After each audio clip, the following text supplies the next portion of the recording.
啊頭先咧就訪問咗呢個成人嘅用家，咁好多人都問咧眼藥水咧小朋友用唔用得喎？咁啊小朋友梗係用得啦。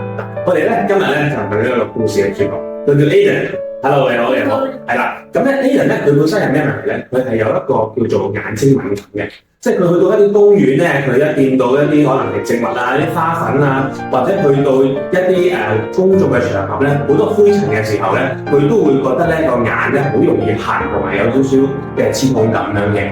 係啦，咁我哋咧不如咧都等阿 Aiden 咧現身說法，睇下佢實質嘅情況係點嘅。你用之前係點樣㗎？我用之前咧，如果喺換床啊、或者之類啦，如果啲塵或者細小嘅粉塵之類嘅咧，我隻眼就會好唔舒服，跟住忍住啦，唔係流水。通常咧個方法就係用之前個方法就係咧，通常匿埋眼啦，等佢好翻啦。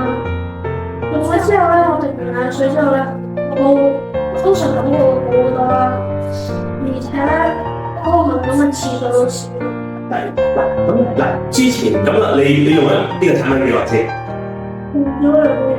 用咗2個月，咁你2個月之前，你有冇用過其他眼藥水先？用過，但係有時候感覺效果唔係咁好。係啦 ，OK，即係同埋呢個問題維持咗幾耐？即係咪好耐之前？好耐之前都有。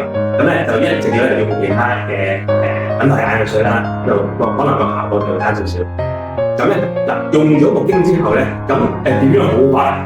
用完木經之後，用木經之後咧，可能第一次咧隻眼會舒緩翻啲啦，冇咁急啦，跟住咧，然之後咧可能就反而休息下就做啲翻。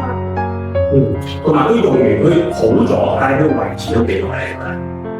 維持咗好似都有1年，好耐嘅 ，OK。